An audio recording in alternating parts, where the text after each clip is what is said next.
जय हिंद साथियों, आप सब कैसे हैं? आशा करता हूँ कि आप लोग अच्छे ही होंगे और आप लोग बिल्कुल मस्त तरीके से घर पे बैठ के स्टडी करते होंगे। तो चलिए आज हम पुनः दूसरा चैप्टर लेके आ चुके हैं।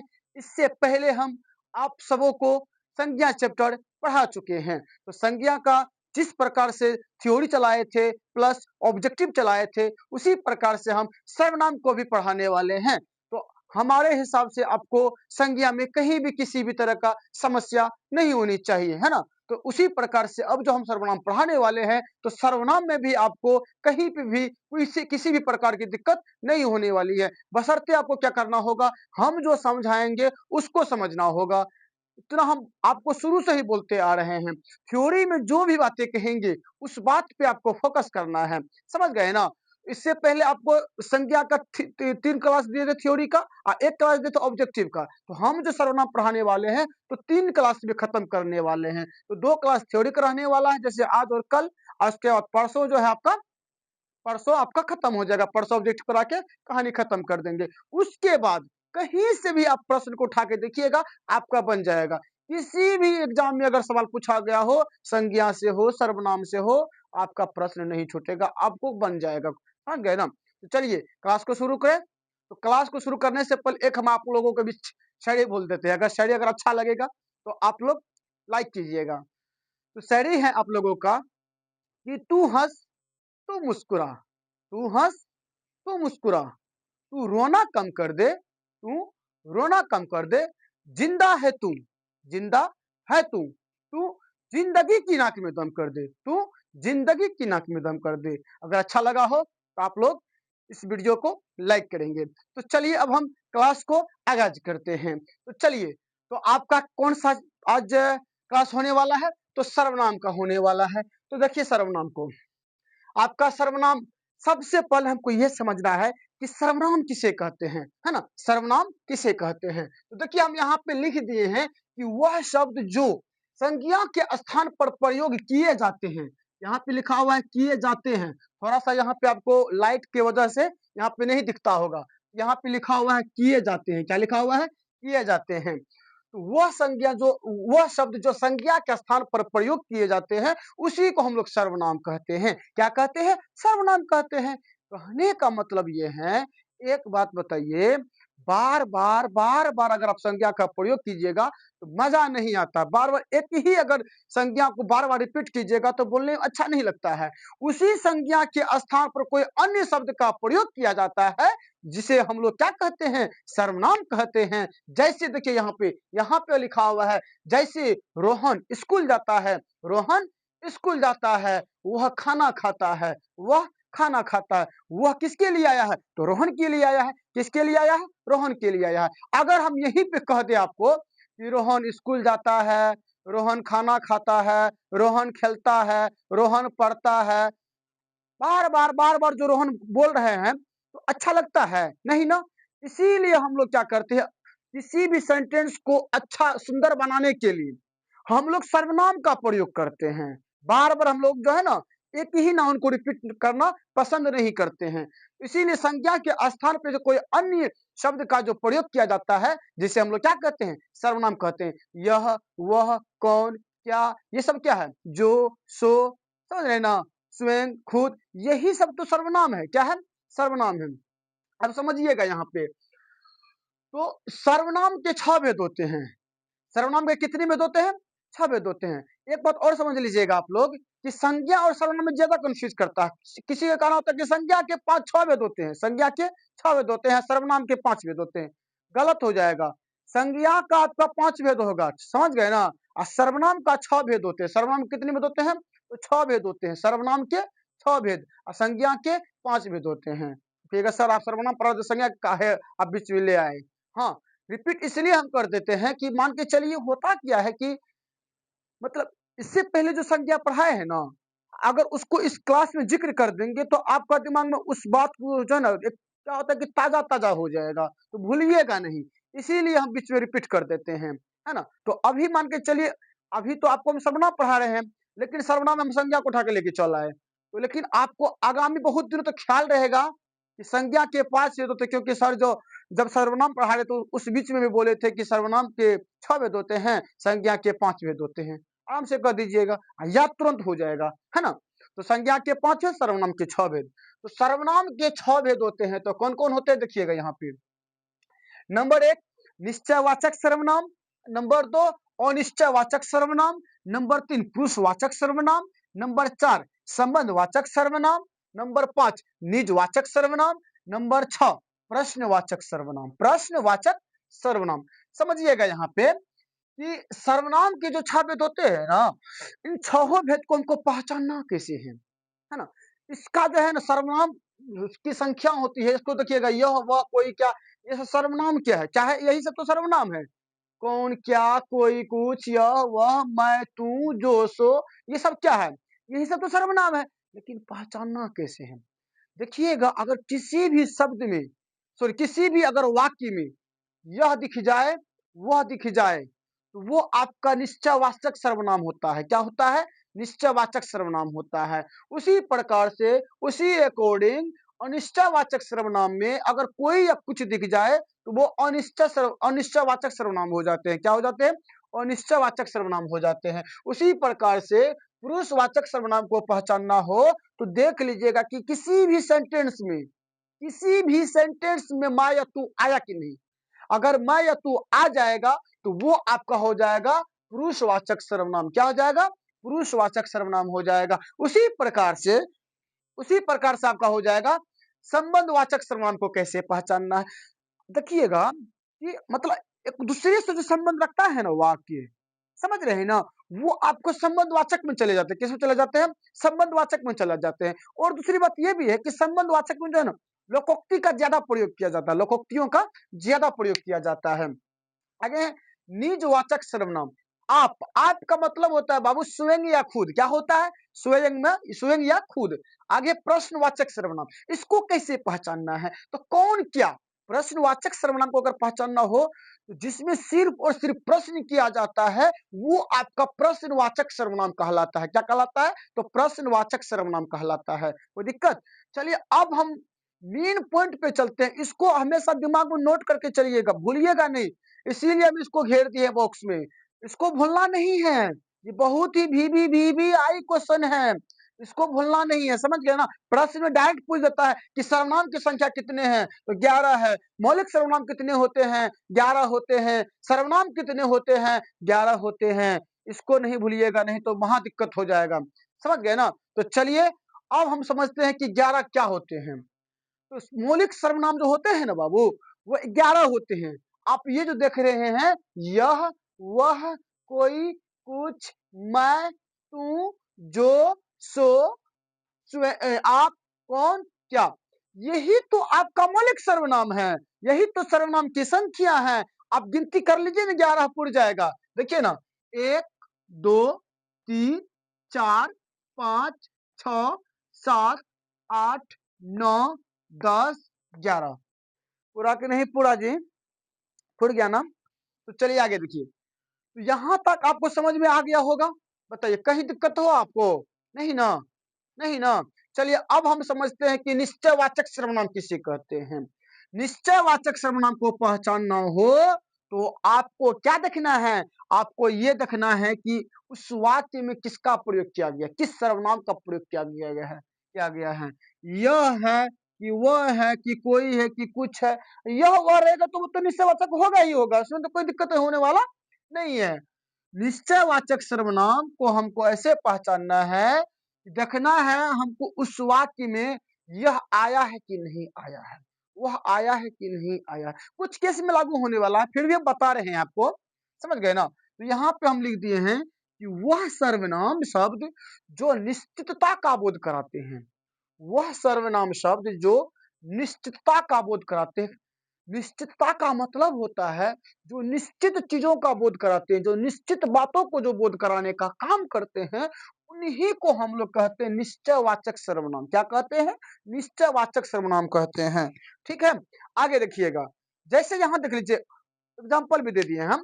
जैसे वह मेरा पेन है, यह तुम्हारा घर है, वह उसकी कार है, आदि। देखिएगा यहाँ पे, यहाँ जो वह आया है, देखिए ना यहाँ पे वह है ना, वह मेरा पेन है। वह जो आया, यहाँ तो स्पष्ट हमको हो गया कि वह जब आएगा तो निश्चित निश्चयवाचक सर्वनाम होगा। क्या होगा? निश्चयवाचक सर्वनाम होगा। लेकिन यहाँ पे अपना अपने आप को रियलाइज कीजिए, तो अगर हम कहेंगे कि वह मेरा पेन है, यहाँ पे निश्चित हो रहा है कि नहीं हो रहा है? निश्चित चीजों का बोध हो रहा है ना। वह मेरा पेन है, वह मेरा घर है, वह आपका कलम है ना, वह आपका कार है, कह सकते हैं ना। उसी प्रकार से वह उसकी कार है, वह यह तुम्हारा घर है। यह आया ना, तो यह जब आएगा तो किसका होगा? अनिश्चय का होगा? नहीं, निश्चयवाचक का होगा। किसका होगा? निश्चयवाचक सर्वनाम का होगा। समझ रहे हैं ना बात को? चलिए आगे देखिए, आगे है अनिश्चयवाचक सर्वनाम। इसको पहचानने के लिए कोई या कुछ देखना आपको सेंटेंस में, है ना। वह सर्वनाम शब्द जो अनिश्चितता का बोध कराता है। किसका बोध कराता है जी? अनिश्चितता का बोध कराता है, यानी निश्चित चीजों का बोध नहीं कराता है। जैसे देखिए, कोई आया है, कोई आया है। मान के चलिए दरवाजे पर कोई अगर आ जाए, हम उसको नहीं पहचानते हैं, तो हम क्या कहेंगे? कोई आया है। अब कौन आया नहीं आया हमको पता ही नहीं है। हमको नाम पता रहेगा तब ना कहेंगे। नाम तुमको पता नहीं है, हम सीधे बोले कि कोई आया है। तो यहाँ पे स्पष्टीकरण हो रहा है, कौन है नहीं है पता नहीं, है ना। तो यहाँ पे अनिश्चयवाचक हो जाएगा। क्या हो जाएगा? अनिश्चयवाचक हो जाएगा। वैसे भी देख लीजिए ना, यहाँ पे क्या आया? कोई आया ना। क्या आया यहाँ पे? कोई। तो कोई, देखो ना यहाँ पे अनिश्चयवाचक सर्वनाम को पहचानना हो तो कोई देखना है। क्या देखना है? कोई या कुछ देखना है ना। कोई या कुछ देखना है। कोई आया ना, कोई आया है। आगे कोई तो होगा जो हमें समझेगा। कोई तो होगा जो हमें समझेगा। कोई तो होगा जो हमें समझेगा। अब बताइए, कोई इंसान कह रहा है किसी को, तो कोई तो होगा जो हमें समझेगा। कोई तो होगा जो हमें समझेगा। अरे भाई, अब कौन है नहीं है उसको भी पता नहीं है। वो भी तो वही बात बोल रहा है कि कोई तो होगा जो हमें समझेगा। कौन है? पता नहीं। कोई तो होगा, कोई तो होगा जो हमें समझेगा। तो यहाँ पे क्या हो रहा है? अनिश्चितता का बोध हो रहा है। किसका बोध हो रहा है? अनिश्चितता का बोध हो रहा है। यहाँ पे निश्चित जो की बोध नहीं हो रही है। यहाँ पे क्या कंफ्यूजन का मामला बना हुआ है। कोई तो होगा जो हमें समझेगा, पता नहीं कौन है ना। तो यहाँ क्या हो जाएगा आपको? अनिश्चयवाचक सर्वनाम हो जाएगा। आगे कुछ लाया है, कुछ लाया है। मान के चले अगर आपके पिताजी अगर मार्केट चले जाए, मार्केट से अगर आएंगे, काला प्लास्टिक में कुछ रहेगा तो आप कंफ्यूज कीजिएगा ना कि काला प्लास्टिक में क्या है, खाने वाला चीज है या मछली है कि क्या है, नहीं है पता नहीं, तो कंफ्यूज कर जाइएगा वहां पे। अब पूछेगा क्या लाया है, तो आप क्या कहिएगा? कुछ लाया है। हाँ, कुछ लाया है ना। कुछ लाया है, पता नहीं क्या है नहीं है। पैकिंग है, प्लास्टिक में पैक है, पता नहीं चल रहा है क्या है नहीं है। अब उसको खोल के देखेंगे ना, तो हम लोग वैसे क्या कहेंगे? मान के चले अगर लेके आ जाएगा, अगर आपके हाथ में दे दे प्लास्टिक, अगर आपसे कोई पूछ दे आपके घर का लोग कि क्या है देखो, तो हम क्या कहेंगे? पता नहीं क्या है, कुछ लाया होगा, कुछ लाया है, कुछ लाया है, हमको पता नहीं है क्या है। उसी प्रकार से उसी अकॉर्डिंग आपको यहाँ पे कुछ लाया है, तो देख लीजिए यहाँ पे कुछ आया ना। आया कि नहीं आया? हाँ आया सर। कोई कुछ देखना है हमको, हाँ कुछ दिख गया, तो कुछ दिख गया तो बबुआ का हो जाएगा? तो अनिश्चयवाचक सर्वनाम हो जाएगा। बताइए कोई दिक्कत हो रहा है? अरे नहीं होने देंगे दिक्कत। जहां दिक्कत होगा वह हमको बोलना कमेंट करके, उसका तुरंत हम वीडियो बना के हम समझा देंगे, है ना। दिक्कत कहीं नहीं होने देंगे हम आपको, है ना। चलिए आगे है प्रश्नवाचक सर्वनाम। क्या है? प्रश्नवाचक सर्वनाम। इसको समझते हैं।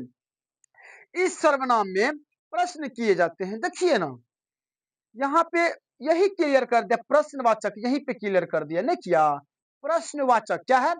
प्रश्नवाचक, प्रश्न करने के संबंधित जो भी वाक्य आ जाए वही आपका हो जाएगा प्रश्नवाचक सर्वनाम। प्रश्नवाचक सर्वनाम को पहचानना हो तो आपको दिमाग में ये एनालिसिस करना है कि इस वाक्य में जो है प्रश्न करने के संबंधित किया गया है कि नहीं किया गया है। अगर प्रश्न किया जाना चाहिए, अगर प्रश्न किया जा रहा है, प्रश्न से संबंधित अगर वाक्य आपको दिख रहा है, तो वही आपका हो जाएगा प्रश्नवाचक सर्वनाम।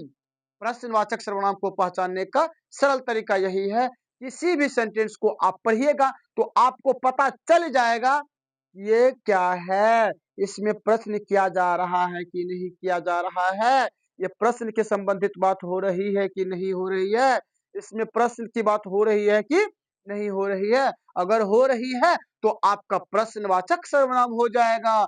वैसे देख लीजिए ना, अगर आपको किसी भी सेंटेंस में देख लीजिए, अगर किसी भी सेंटेंस में अगर आपको कौन या क्या आ जाए, तो आप कन्फ्यूज़ कीजिएगा? नहीं कीजिएगा, बिल्कुल नहीं कीजिएगा। क्यों नहीं कीजिएगा? क्योंकि कौन क्या है? क्या है? कौन क्या है? कौन क्या? तो कौन क्या जो यहाँ पे आएगा तो वो क्या हो जाएगा आपको? अनिश्चय हो जाएगा। क्या हो जाएगा?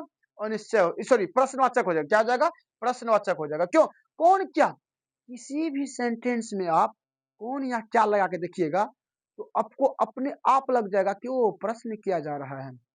हम कहेंगे वह कौन थी? बताओ ना, वह कौन थी? हम तुमसे प्रश्न कर रहे हैं, वह कौन थी? वह कहाँ जा रहा है? कहाँ आया ना? तुम क्या कर रही हो?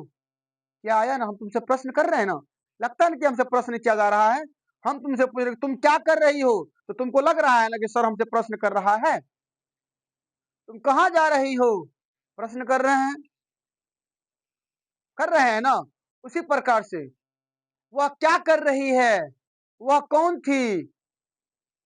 तो यहाँ पे मतलब कौन क्या जब आता है, यहाँ पे प्रश्न करने के संबंधित जो है ना, वाक्य का क्या होता है? स्पष्टीकरण होता है ना।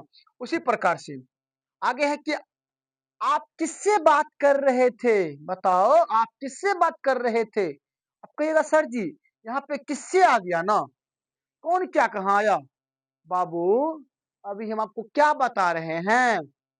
किसी भी सेंटेंस को पढ़िएगा, अगर प्रश्न संबंधित अगर बात किया जाए, तो वो आपका प्रश्नवाचक सर्वनाम होगा। जैसे हम तुमको बोल रहे हैं कि आप किससे बात कर रहे हैं? आप किससे बात कर रहे हैं? हम जो यहाँ पे बोल रहे हैं कि आप किससे बात कर रहे हैं, तो किससे आया ना, प्रश्न कर रहे हैं ना, हम बोल रहे आप किससे बात कर रहे थे या आप किससे बात कर रहे हैं, तो तुमको जवाब देना होगा ना। तो जवाब दीजिएगा आप। तो बताइए यहाँ पे प्रश्न की बात हो रही है कि नहीं की हो रही है? हाँ हो रही है सर। आगे आप किसे देख रहे थे? टुकुर टुकुर किसे देख रहे थे? बताइए, आप किसे देख रहे थे? यहाँ जो ये आपको शब्द जो सेंटेंस आया, तो यहाँ पे किसे भी आया ना, तो लग रहा है ना कि प्रश्न किया जा रहा है, तो क्या हो जाएगा? प्रश्नवाचक सर्वनाम हो जाएगा। नहीं होगा वह कौन थी? तुम क्या कर रही थी? हम सब कुछ देख लिए हैं। ये नहीं होगा समझे ना, ये नहीं होगा। हम सब कुछ देख लिए हैं, प्रश्न थोड़ी हुआ ये, नहीं ना हुआ। प्रश्न करना थोड़ी हुआ, नहीं हुआ। आगे देखिए, आगे है आपका संबंधवाचक सर्वनाम। क्या है? संबंधवाचक सर्वनाम। संबंधवाचक सर्वनाम इसको समझना है थोड़ा सा सही तरीके से। देखिएगा, इसमें क्या था, इसमें एक उपवाक्य दूसरे पर निर्भर करता है, दूसरे पर निर्भर करता है। इसमें जो है पहला जो उपवाक्य होता है पहला जो उपवाक्य होता है वह दूसरे पर निर्भर करता है। किस पर निर्भर करता है? दूसरे पर निर्भर करता है। जैसे हम यहाँ पे लिखवा किए हैं, लिख भी दिए कि ज्यादातर लोकोक्तियों का प्रयोग किया जाता है रे बबुआ। किसका प्रयोग किया जाता है? लोकोक्तियों का प्रयोग किया जाता है। संबंधवाचक सर्वनाम में ज्यादातर लोकोक्तियों का प्रयोग किया जाता है। इसमें संबंधवाचक सर्वनाम में क्या होता है कि पहला उपवाक्य दूसरा पर निर्भर करता है। पहला उपवाक्य दूसरा पर निर्भर करता है। या अगर आपको पहचानना हो तो आप देखिएगा कि किसी भी वाक्य में जो या सो आया है कि नहीं आया है। जो या सो आएगा तो वो आपका हो जाएगा संबंधवाचक सर्वनाम। जैसे आगे देखिए, अपनी करनी पार उतरनी, अपनी करनी पार उतरनी देखने से लग रहा है कि यह एक लोकोक्ति है। अपनी करनी पार उतरनी, जैसी करनी वैसी भरनी, जैसा देश वैसा भेष, जो जागत है सो पावत है, जिसकी लाठी उसकी भैंस, जो करोगे सो भरोगे। बताइए यहाँ पे क्या हो रहा है? लोकोक्तियों का प्रयोग हो रहा है। देखिए ना, अपनी करनी पार उतरनी, अपनी करनी पहला किस पर निर्भर करता है ना, दूसरे पर निर्भर करता है ना। अपनी करनी क्या करनी, तो पार उतरनी, अपनी करनी पार उतरनी, जैसी करनी वैसी भरनी, जैसी करनी वैसी भरनी, है ना। आगे है जैसा देश वैसा भेष। आगे है जो जागत है सो पावत है, जो जागत है सो पावत है। कहने का मतलब ये है बाबू, इसका अर्थ होता है कि मान के चलिए अभी आप पढ़ाई कर रहे हैं, अगर दिन रात अगर आप पढ़ाई नहीं करते हैं, आप जो चाहते हैं कि हम 2 घंटा 3 घंटा पढ़ के सिलेक्शन ले लेंगे, इम्पॉसिबल। क्या है? इम्पॉसिबल है, अर्थात असंभव है, कभी नहीं हो पाएगा। 2 घंटा 3 पढ़ के आप जो है ना, जो चाहिएगा कि हम सिलेक्शन ले लेंगे, बिल्कुल नहीं होगा। हम ये गारंटी के साथ बोल रहे हैं, नहीं हो पाएगा आपको। समझ रहे हैं ना बात को? जो कि आपको 5 घंटा 6 घंटा का क्लास करना पड़ेगा। बिहार एसएससी है जी, किसी से कम नहीं है, बहुत पावरफुल में रहता है बिहार एसएससी, समझ गए ना? तो बिहार एसएससी की तैयारी करने के लिए आपको दिन-रात एक करना होगा। उसके बाद ही आपका सिलेक्शन होगा। समझ रहे हैं ना? तो यहाँ तक समझ में आ गया? तो कहने का मतलब ये है मेरा, अगर आप बिहार एसएससी की तैयारी करते हैं, तो सजग हो जाइए, सजेस्ट हो जाइए कि हमको करना क्या है। ऐसे जो है मान के चलिए 2 घंटा 3 घंटा पढ़िएगा तो कोई खेला मतलब आपका कोई जो है कह देगा कि आपका सिलेक्शन हो जाएगा, ऐसा नहीं होगा। आपको जो है ना, कम से कम जो घर पे स्टडी करना है क्लास को छोड़ करके कम से कम आपको 10 से 12 घंटा पढ़ना पड़ेगा। तब जाके आपका सिलेक्शन होने का चांस बनेगा।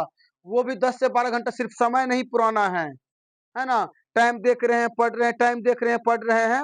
इसका मतलब है कि आप टाइम का पालन नहीं कर रहे हैं। आप टाइम को देख रहे हैं कि कब मेरा टाइम खत्म होगा तो हम पढ़ाई से उठ जाए, है ना?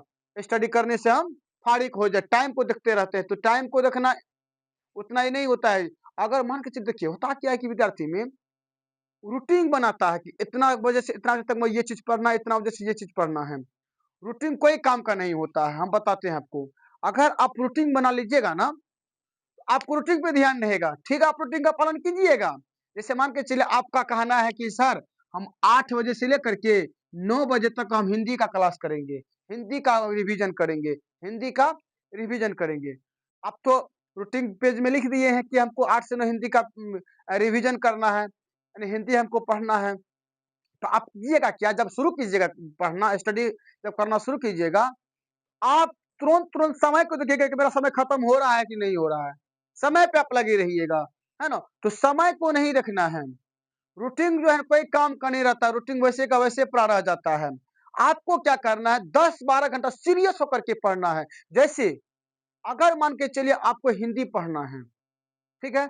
अगर आपको हिंदी पढ़ना है तो आप ये एक मतलब ये जो है एक प्रकार से ये चीज़ बना लीजिए, आप दिमाग में इस बात को डाल लीजिएगा कि हमको आज ये चैप्टर खत्म करना है। चाहे जब में समय जितना लग जाए, चाहे समय जितना लग जाए, एक ही चैप्टर पढ़ना है आपको, एक ही पेज पढ़ना है, तो आप एक लक्ष्य प्राप्त कर लीजिए कि हमको इतना हमको करके जाना है। इतना जब तक क्लियर नहीं होगा तब तक हमको आगे नहीं बढ़ना है। तब तक हम दूसरा सिलेबस दूसरा सब्जेक्ट में हम हाथ नहीं लगाएँगे। ऐसे करके पढ़िएगा ना, तब जाके आपका जो है ना सिलेक्शन होने का चांस 90% से 95% चांस बन जाएगा। समझ गए ना? ऐसे होता है पढ़ाई। आप जो है समय को देख-देख के जो पास कीजिएगा, नहीं हो पाएगा।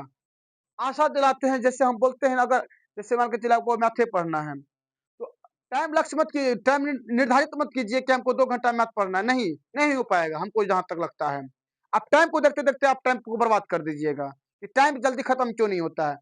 आप वहाँ पे इस चीज़ को निर्धारित कर लीजिए कि हमको मैथ में 25 प्रश्न बनाना है, 30 प्रश्न बनाना है, तब जाके हम दूसरा सब्जेक्ट को पढ़ेंगे। तब जाके आपका जो है एक प्रकार से क्या हो गया, वो सिक्योर हो गया।